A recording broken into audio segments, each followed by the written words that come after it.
All women are different, but they are all women. This video is androcentric from a men's point of view and is presented as opinion, commentary, and debate. Expressing opinions is not violence. These are ideas to challenge, question, and debate because liberalism relies on debate. If you are a feminist, then consider this. If patriarchy truly existed as claimed, feminism could not. If this framing offends you, click off before you break a nail. Proceeding further will expose you to gamma bias and truths you may choose to take offense to. God bless America.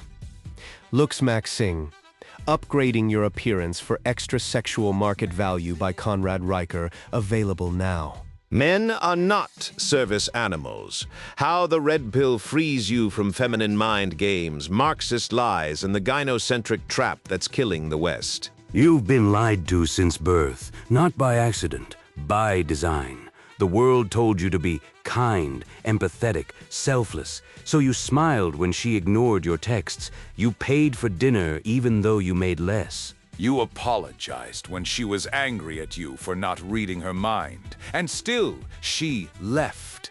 Not because you failed love, but because you failed the test. The courtship crucible isn't about chemistry. It's a gauntlet of silent trials, each one engineered to expose weakness. And you were never told the rules. You thought generosity was virtue. It's not. In the new matriarchal economy, generosity is currency, and men who spend it blindly are reduced to service animals, neutered emotional ATMs, dispensing validation, money, and silence. Wake up! Women test you from day one. Does he offer to pay? Isn't about chivalry. It's a loyalty probe. Can he handle a strong-willed woman means, can I dominate him without resistance? And does he apologize when wrong? Is code for, can I weaponize guilt to control him? You've been conditioned to pass these tests by surrendering your sovereignty. But every time you do, you shrink. The data doesn't lie. Men are 70% of suicides, 80% of custody losses, and the primary targets of divorce courts, family courts, and HR departments armed with feminist dogma. Meanwhile, 1 in 4 children in the West are born to unmarried women, many of whom abort or discard men at will. The Duluth model treats fathers as presumptive abusers. Schools drug boys into docility with Ritalin. Sweden's gender-neutral preschools ban toy guns and masculinity itself, then wonder why boys can't focus. This isn't progress. It's extermination by psychology. But I didn't wake up until I watched my brother lose his kids over a missed child support payment, while his ex, who cheated, kept full custody. He wasn't violent. He wasn't neglectful. He just failed the feminized performance audit. That's when I realized the system isn't broken. It's working exactly as intended to strip men of agency, identity, and legacy. The red pill isn't rage, it's recognition. You are not defective, you are disarmed, and the only way out is through the citadel of the self, your inner prohairesis, your stoic core. No woman, no court, no ideology gets in without your consent. I rebuilt. You can too. This book is the map. Citadel of the self. The world is a mirror, and what stares back is not reality, but the lie we've been sold about ourselves. I noticed it first in a car advertisement.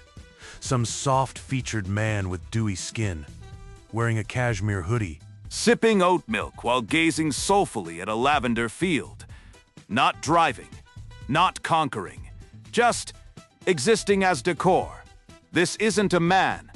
This is a product placement for femininity masked as masculinity. The ad wasn't pushing a vehicle, it was pushing conformity. And the intended viewers, women. Because today's media doesn't market to men. It markets men to women. You aren't the buyer, you are the display. And your worth? Judged by how quietly you conform, how seamlessly you please, how gracefully you endure. This is cultural Marxism in action. Lukash's reification made flesh. Men are no longer actors, but units, economic inputs. Service animals trained to fetch emotional validation like golden retrievers in Gucci loafers. The CDC reports that men now account for 70% of all suicides in the US. A spiritual death toll from a system that strips men of identity and purpose, then mocks them for lacking resilience. You're told to open up, but only to confess weakness. You're encouraged to share feelings, but never anger, ambition, or righteous contempt for the rot-consuming society. The message is clear. Your emotions are only valid when they serve female comfort. Anything else is toxic, a word now used like heretic was in the Middle Ages, to silence dissent. Compare that to Sparta. At age 7, boys were ripped from their mothers and thrown into the agogia, a system designed not to soothe but to forge. No participation trophies, no gender-neutral pronouns. Just survival, discipline, and the understanding that softness is death. Today, we lock boys in classrooms, medicate their energy, and punish them for standing too tall. Sweden's preschools now ban gendered play. No cops and robbers, no swords, no traditional roles. They call it progress. I call it genocide of the masculine spirit. You don't raise lions by feeding them lettuce and calling them lambs. I once watched a father arrested at a family court hearing for contempt after he calmly stated, "I want equal time with my children." He wasn't violent. He wasn't abusive. He was assertive. And that is the new crime. Meanwhile, women can walk into a clinic, terminate a pregnancy without informing the father, and face zero legal consequence. Over 60% of abortions in the US are performed on women who are in relationships, men who wanted that child, who would have raised it, who were erased like a typo. The law doesn't protect fatherhood, it erases it, and you wonder why men are dropping out. When every institution, from schools to courts to HR departments, punishes masculinity and rewards submission, what do you expect? A generation of eunuchs bowing to the altar of female primacy, praying for scraps of approval. That's the red pill moment. You realize you've been conditioned to seek female validation as proof of your worth. This isn't love. It's gynocentric Stockholm Syndrome. You've been taken hostage by a culture that tells you your value lies in how well you serve, sacrifice, and suffer in silence. But the inner citadel, the stoic prohairesis, the unbreachable core of self-determination still stands. No woman, no job, no state can breach it without your consent. You are not a resource to be exploited. You are not a wallet with a pulse. You are a sovereign being, forged in logic, discipline, and the unyielding truth that you owe nothing to a world that despises you for existing as you are. So grow the beard, lift the iron, master the skill, own the home, speak the truth. Let them call you toxic while you build empires in silence. The left fears masculinity not because it's dangerous, but because it's free. And freedom cannot be governed, taxed, or guilted into submission. They want you neutered because a neutered man is a controllable man. A man who fears rejection more than death. But you? You've seen the carcasses of the compliant. You've read the suicide stats. You've watched fathers vanish like ghosts. And now you choose to be a corpse in a cashmere hoodie or a living monument to what men once were and can be again. I've watched men break under this nonsense. Men who worked hard, saved money, treated women with respect, only to be discarded like used napkins because they didn't play the game right. And the game isn't about fairness or love or partnership. It's a silent war of signals, a series of unspoken trials where women probe for weakness like fencers testing for an opening. You don't win by being nice or equal or sensitive. You win by being unmovable, by making it clear through action, not words, that your value isn't for negotiation. That your decisions come from sovereignty, not submission. And if that scares them, good. Let it. The courtship crucible. Equality, she said, eyes flashing with righteous fury, means you pay half. It was the third date. I had taken her to a modest Italian place, $30 total. She dropped the equality bomb like it was a moral revelation, not a negotiation tactic. I looked her dead in the eyes and said, "Fine, I'll pay half. The other half, you can pay in blowjobs." She gasped. I smiled. She ghosted me that night. Found out later she called me cheap in a group chat with her friends. Let me tell you something. She didn't want equality. She wanted dominance. And when I didn't roll over like a trained poodle, she marked me as defective and moved on. This isn't about money, this is about power. Women don't test men for generosity. They test for spine. They want to see if you'll flinch. And if you do, you're out. I didn't pay because I was cheap. I didn't pay because I was better. I didn't pay because I was afraid of her feminist tantrum. I didn't pay on that occasion because I was sovereign. My wallet is not a voting booth for her emotional blackmail. You want equality? Then split the rent, split the car payments, split the health insurance, and split the child support when you inevitably dump me for a richer guy. But no, that never happens. You only want equality when it costs me money and humiliates me. Otherwise, it's traditional values, and men should provide. It's a con, a scam. And 68% of women admit they're stress testing men on early dates. 68%. Hinge, 2021. They're not looking for a partner.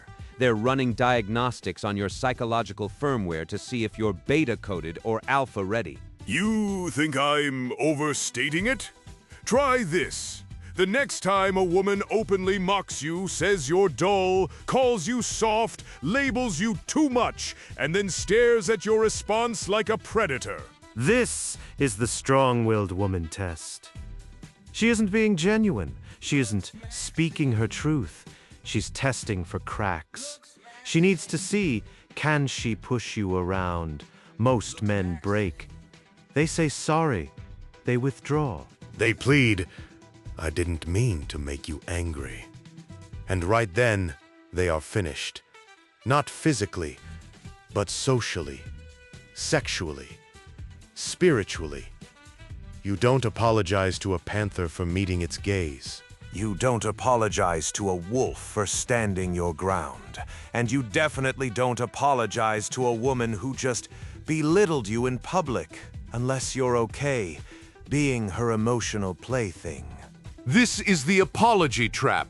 It's a weaponized guilt mechanism designed to extract submission. Women are raised in a gynocentric cult that teaches them they are morally infallible, innocent until proven guilty, unlike men who are guilty until proven innocent. So when conflict arises, the man must apologize even if he did nothing wrong. It's not about resolution. It's about ritual submission. And men who comply are marked as beta providers, useful for money and stability, but unworthy of desire. Desire requires danger. It requires unpredictability. It requires a man who might walk away. And that's why women hypergamy. Not because they're evil, not because they're toxic, but because evolution hardwired them to seek higher status mates, even if they're already in a loving relationship. Bus 1989. It's not a choice. It's an algorithm. And if you're not running a better algorithm, you're getting deselected.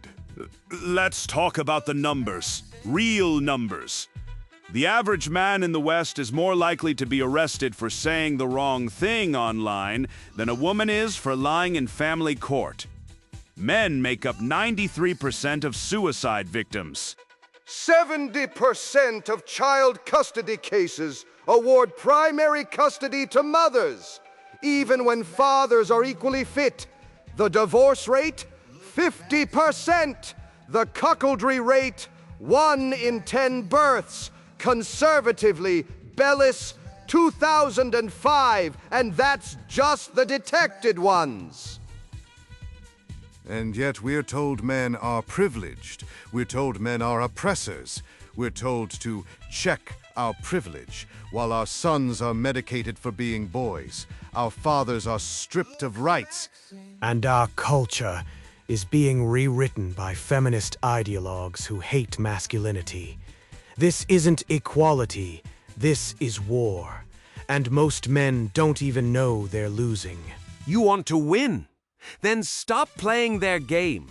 Stop believing their lies. Stop thinking that being nice will earn you love.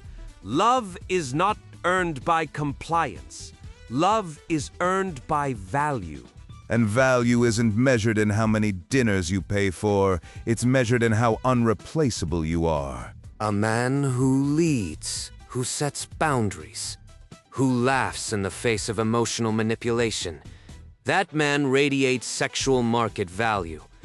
Not because he's rich, not because he's handsome, but because he is free. And freedom is the most attractive trait a man can have. Women don't want a servant, they want a king, but not a king who grovels, a king who rules. So next time she demands equality, smile and say, sure, let's split everything, starting with your last 3 boyfriends' child support. Watch her face, then walk away. Not because you're angry, but because you're awake. And the moment you stop seeking her approval, you become dangerous. And danger is the only thing that makes you desirable. I learned this the hard way, sitting in a courtroom, watching my brother lose access to his kids not because he was violent, not because he was absent, but because he didn't cry on command. That moment snapped something in me. I realized we weren't dealing with justice or fairness, or even law. This was ritualized subjugation. A system designed to break men by branding their strength as pathology. And it's not just courts. It's schools drugging boys into docility, media painting masculinity as a disease, and women, many of them well-meaning, others ruthlessly strategic, playing along because the system rewards them for doing so. We're not just losing custody battles. We're losing our identity, one feminized performance review at a time. The matriarchal matrix. Men are not born with a desire to be emotionally castrated by a culture that worships the uterus as a divine oracle. That line from an obscure 1974 Schopenhauerian pamphlet I found in a Budapest flea market is more true today than ever. Walk into any family court and you'll see it. A father, shoulders hunched, eyes hollow, standing before a female judge who hasn't seen his children in months because he lacked nurturing affect. Meanwhile, the mother who cheated, lied, and weaponized the kids now lives tax-free on his income, shielded by a legal system that treats men like debt slaves and women like sacred victims. The Duluth model, the official framework used in domestic violence courts across the US, Canada, and the EU, starts from the assumption that men are always the abusers, women always the abused. No evidence needed. No presumption of innocence. Just the dogma of gynocentric supremacy dressed up as feminist justice. And yet CDC data shows mutual violence in relationships is the norm, not one-sided male brutality. But try telling that to a family court judge trained in Duluth dogma. You'll be medicated, marginalized, or imprisoned before you finish your sentence. Let's talk numbers, because facts are the acid that melts leftist illusions. 80% of custody cases award primary custody to mothers, regardless of the father's involvement, income, or moral character. Pew Research, 2023. That's not justice. That's institutionalized maternal privilege. It's not based on child welfare. It's based on the unspoken belief that only women can mother, as if fatherhood were a secondary role, like a backup generator. But biology disagrees. Testosterone drives protection. Male spatial reasoning builds structures. Male risk tolerance launches civilizations. Yet we're told that to be a good dad, we must perform femininity, be soft, verbal, emotionally transparent, and endlessly accommodating. I once met a man whose ex-wife denied him visitation because he didn't cry enough in therapy. He was a Navy SEAL.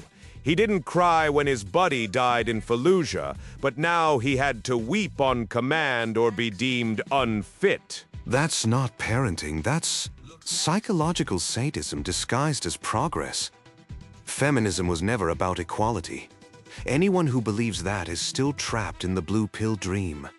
The movement's founders said so outright. Shulamith Firestone in The Dialectic of Sex, 1970, called for the abolition of the family, the end of natural reproduction, and the creation of artificial wombs so women could finally escape the tyranny of biology. Kate Millett preached the overthrow of masculinity. These weren't calls for balance. They were revolutionary manifestos. And today's institutions are their living legacy.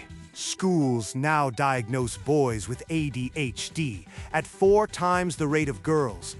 Not because boys are broken, but because sitting still, obeying female teachers, and suppressing energy is treated as the moral baseline. Ritalin isn't medicine. It's social control. We drug boys into docility so they don't challenge the matriarchal classroom hierarchy. If a boy runs, he's hyperactive. If a girl runs, she's full of spirit. That's not science, that's gynocentric bias baked into the system.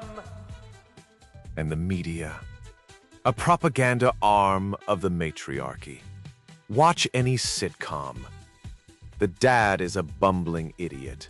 The mom a wise, patient saint. From The Simpsons to Modern Family, the father is either absent, incompetent, or in need of fixing by the superior female.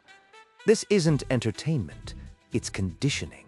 It shapes how girls see men as expendable and how boys see themselves as flawed. Meanwhile, abortion rates remain sky-high, over 1 million per year in the U.S.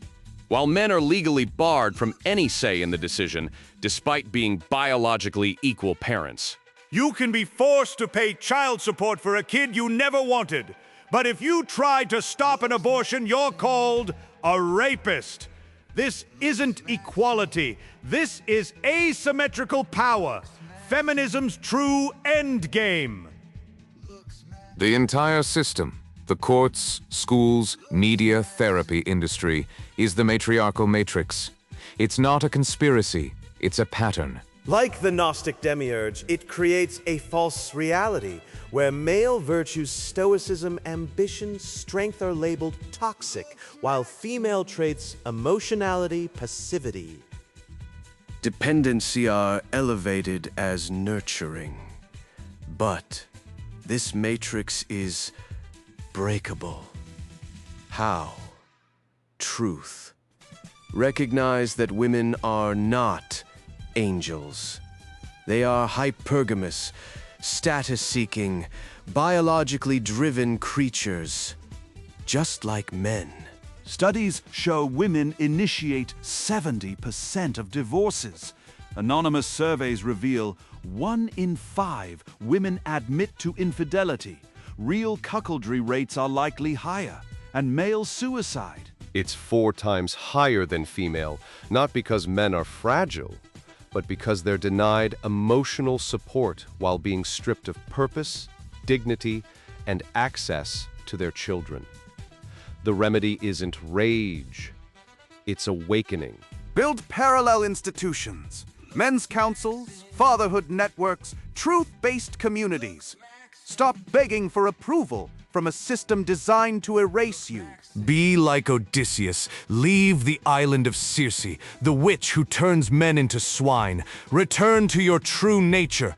Lead, build, protect. The Matrix collapses the moment enough men stop believing in it. I used to believe the system would reward hard work, honesty, and loyalty. I was wrong. The system is rigged by a gynocentric priesthood that worships female fragility and pathologizes male strength. I walked away from the corporate plantation not because I failed, but because I saw the lie. The diversity seminars, the HR thought police, the silent war on masculinity. I picked up a wrench, built a trade, earned real money, married a woman who respects strength instead of demanding weakness, and now I wake up every day with purpose. My children know their father.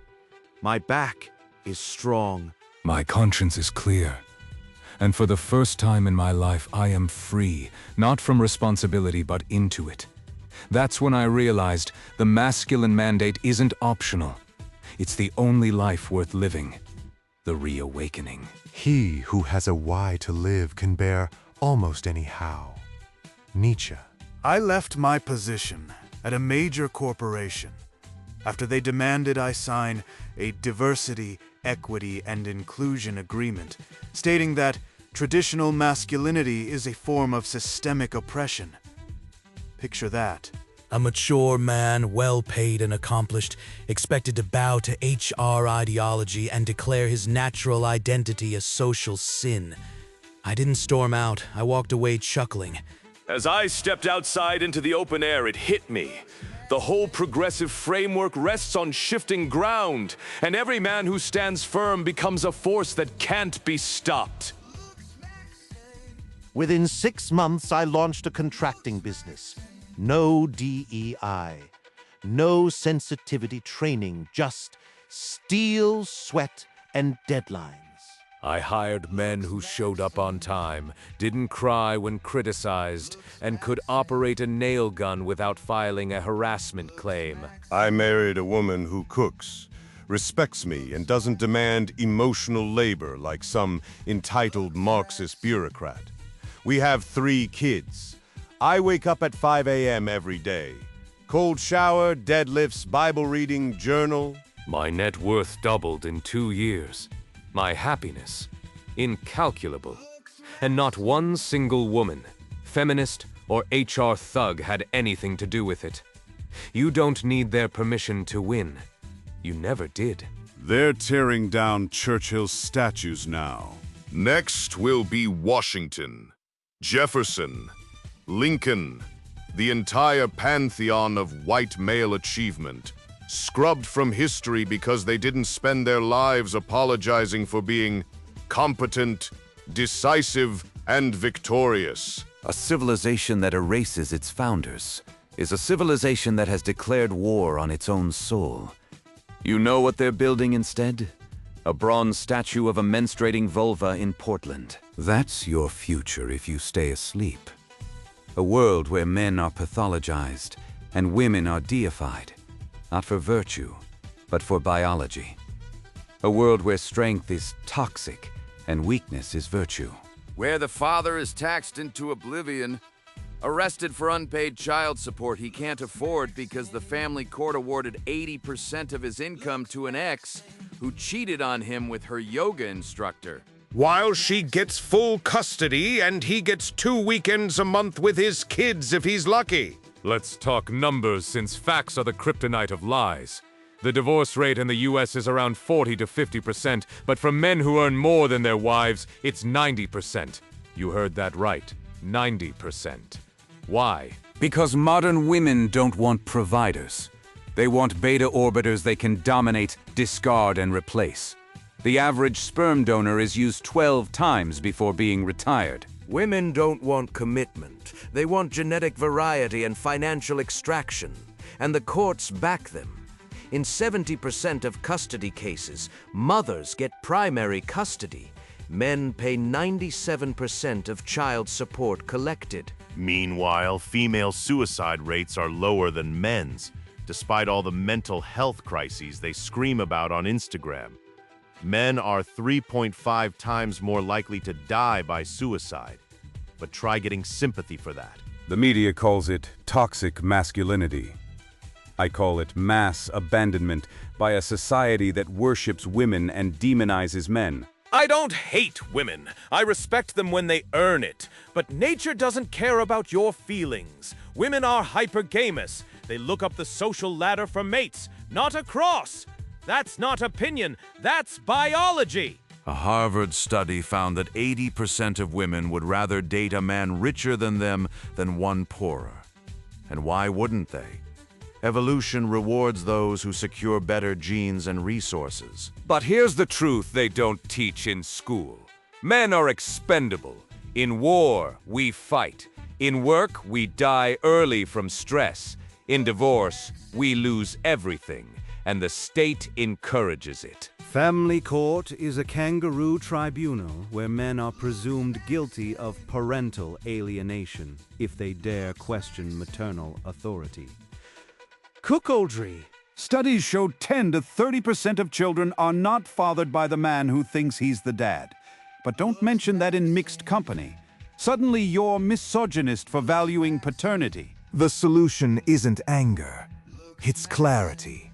Schopenhauer said the world is will and representation. You are will, act. Molyneux proved that truth exists and can be known.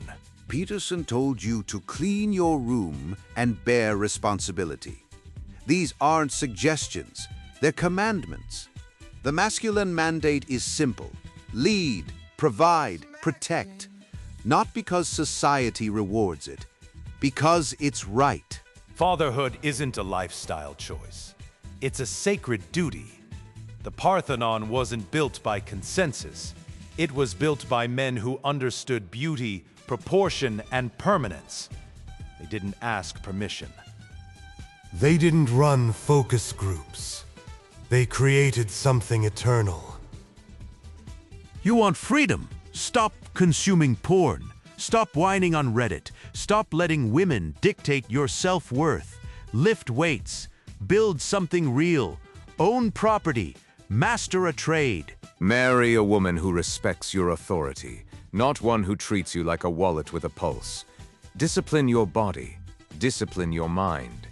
Discipline your speech. The future belongs to men who wake up, armor up, and rebuild. The West wasn't saved by women, it was built by men.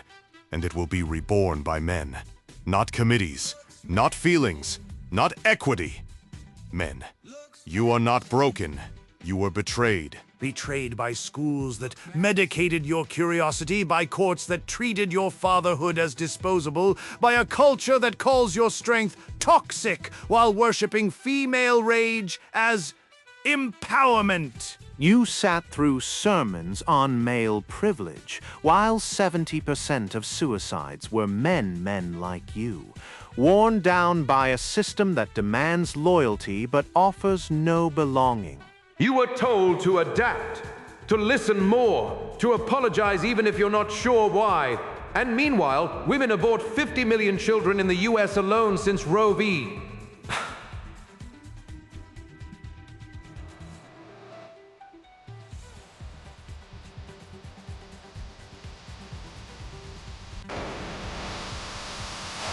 Wade discard fathers like expired coupons and still demand you pay for dinner as a loyalty test.